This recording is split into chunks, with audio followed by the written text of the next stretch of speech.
Bharat France के बीच हो गई बड़ी डील, चीन अमेरिका गए सदमे में, और अब भारत का डंका विदेशों में भी बजने वाला है और भारत की मेक इन इंडिया तकनीक विदेशों में हल्ला मचाने वाली है, क्योंकि प्रधानमंत्री नरेंद्र मोदी की मेक इन इंडिया नीति काफी हद तक सफल हो चुकी है और अब चिली, कनाडा और मलेशिया जैसे देशों ने भारतीय तकनीक की मांग कर दी है। पूरी अपडेट क्या है, आइए जानते हैं आज की इस वीडियो में। पर आगे बढ़ने से पहले इस वीडियो को एक लाइक करके चैनल को सब्सक्राइब जरूर कर लीजिए, क्योंकि यह आपके लिए एक सेकंड का काम है, लेकिन इससे हमारी काफी बड़ी मदद होती है।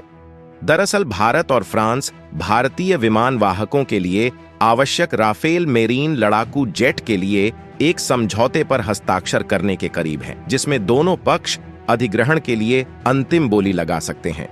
सूत्रों ने कहा कि रक्षा मंत्रालय में कई दौर की वार्ता के बाद डील के फाइनल प्राइस के प्रस्ताव में काफी कमी आई है और सौदे को 2016 की डील पर बेंचमार्क किया जाएगा, जिसमें वायुसेना के लिए 36 राफेल जेट खरीदे गए थे। आपको बता दें, 3 सालों से ज्यादा समय से चल रहा अधिग्रहण इस सप्ताह राष्ट्रीय सुरक्षा सलाहकार अजीत डोभाल की पेरिस यात्रा के दौरान भी चर्चा की जाने की संभावना है। और खास बात यह है कि नौसेना लड़ाकू अधिग्रहण के साथ साथ मुंबई में बनने वाली 3 एडिशनल कलवरी श्रेणी की पनडुब्बियों का ऑर्डर फ्रांस के साथ किए जा रहे 2 प्रमुख रक्षा सौदे में से एक हैं। पर सवाल यह है कि भारत को कितने लड़ाकू जेट का जरूरत है और वो भी क्यों है। दरअसल नौसेना को 26 लड़ाकू जेट की जरूरत है, जिसे वो अपने जहाजों में लगा सके। नौसेना ने बोइंग FA-18 सुपर हॉर्नेट और राफेल M दोनों की टेस्टिंग की है। हालांकि टेस्टिंग के बाद तकनीकी आधार पर नौसेना ने राफेल M को अपने जहाजों के लिए चुना है।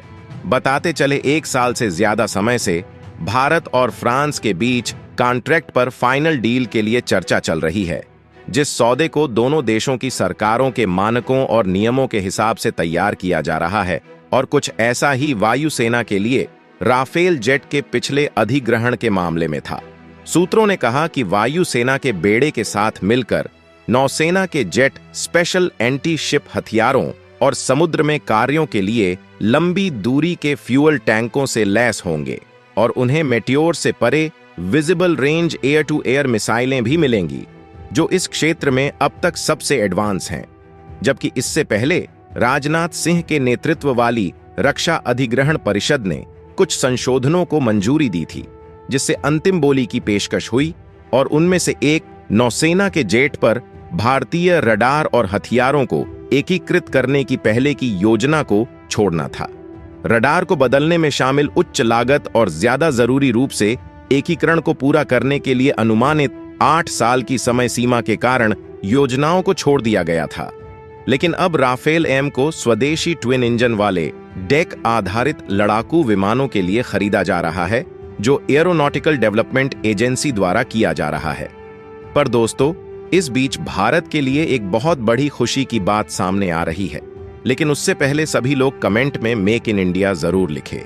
दरअसल प्रधानमंत्री नरेंद्र मोदी की मेक इन इंडिया नीति का पूरी दुनिया में डंका बजने लगा है।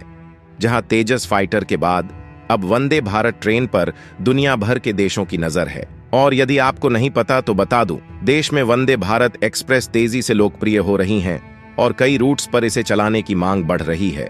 और इसी बीच चिली, कनाडा और मलेशिया जैसे देशों ने वंदे भारत को खरीदने में दिलचस्पी दिखाई है, जो हर एक भारतीय के लिए गर्व की बात है।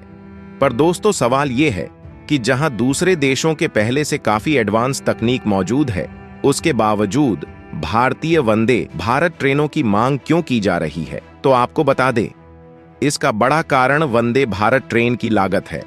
जहां दूसरे देशों में निर्मित समान सुविधाओं वाली ट्रेनों की लागत 160 से 180 करोड़ रुपये के बीच होती है, वहीं भारतीय वंदे भारत का निर्माण बहुत कम कीमत पर हुआ है, जिसकी कीमत 120 से 130 करोड़ रुपये बताई जा रही है। इसके अलावा वंदे भारत गति पकड़ने के मामले में भी दूसरे देशों को मात दे रही है।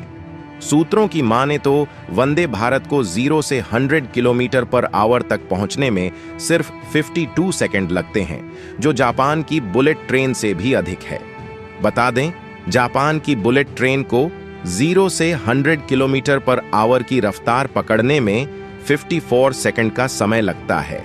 इनका यह भी कहना है कि वंदे भारत को विदेशी प्रतिस्पर्धा से बेहतर डिजाइन किया गया है, जिसमें विमान की तुलना में 100 गुना कम शोर का अनुभव होता है और इसकी ऊर्जा खपत बहुत कम है।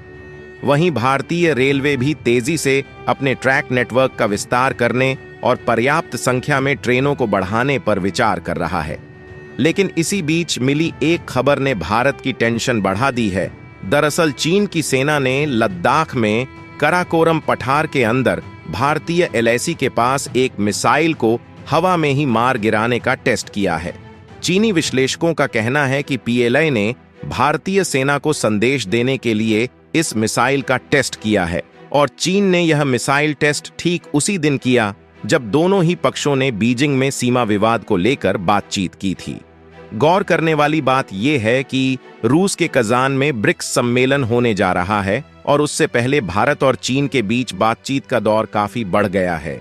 दावा किया जा रहा है कि अगर भारत और चीन के बीच रिश्तों में नरमी आती है तो PM मोदी और शी जिनपिंग के बीच मुलाकात भी हो सकती है। हालांकि PLA के मिसाइल टेस्ट से तनाव बढ़ सकता है। यहां पर शिन्हुआ ने दावा किया कि चीनी सेना का यह सफल टेस्ट दिखाता है कि उसकी इंटरसेप्टर मिसाइल खराब परिस्थितियों में भी स्थिर और प्रभावी है। लेकिन विश्लेषकों का कहना है कि चूंकि जिस जगह पर चीन ने यह परीक्षण किया है वह भारतीय LAC के पास है, ऐसे में यह चीन के प्रतिरोधक रणनीति का हिस्सा है।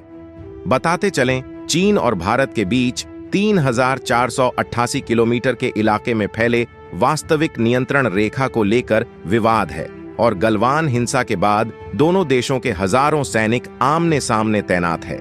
लेकिन जो परीक्षण हाल ही में चीन ने LAC के पास किया है, इसको लेकर दोनों ही देश सीमा से जुड़े मुद्दे पर जल्द से जल्द एक समझौते के लिए अपने प्रयासों को तेज कर रहे हैं।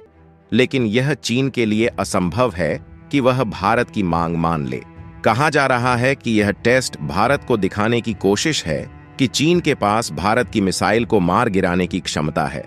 लेकिन आपको जानकर हैरानी होगी कि यह मिसाइल परीक्षण ठीक उसी दिन किया गया जब चीन और भारत ने 31वें दौर की बातचीत बीजिंग में की और इस तरह से चीन ने दबाव बनाने की कोशिश की है। जबकि इससे पहले भारतीय राष्ट्रीय सुरक्षा सलाहकार अजीत डोभाल और चीनी विदेश मंत्री के बीच रूस में बातचीत हुई थी, जहां दोनों देश द्विपक्षीय रिश्तों को सुधारने पर सहमत हुए थे। चीनी सैन्य विश्लेषक सोंग जोंगपिंग ने कहा कि PLA का यह मिसाइल टेस्ट ताकत की गारंटी के रूप में देखा जा सकता है, ताकि बातचीत में चीनी वार्ताकारों को सपोर्ट किया जा सके। और इस टेस्ट का टारगेट यह दिखाना था कि चीन सभी तरह की मिसाइलों, फिर चाहे वह सबसोनिक हों या फिर हाइपरसोनिक, उन्हें मार गिरा सकता है। बता दें कि भारत ने बड़ी तादाद में ब्रह्मोस क्रूज मिसाइल को चीन की सीमा पर तैनात किया है और चीन ने अब इस टेस्ट से दिखाने की कोशिश की है कि वह ब्रह्मोस को मार गिराने में सक्षम है। वैसे आपका इस टेस्ट को लेकर क्या कहना है, कमेंट में जरूर बताएं। और जो भारतीय वंदे भारत ट्रेनों की मांग दूसरे देशों ने की है, उसके लिए मेक इन इंडिया जरूर लिखें और इसी तरह इंफॉर्मेटिव वीडियो पाने के लिए चैनल को सब्सक्राइब करें। साथ ही बेल आइकन को ऑल पर सिलेक्ट करें। जय हिंद, जय भारत।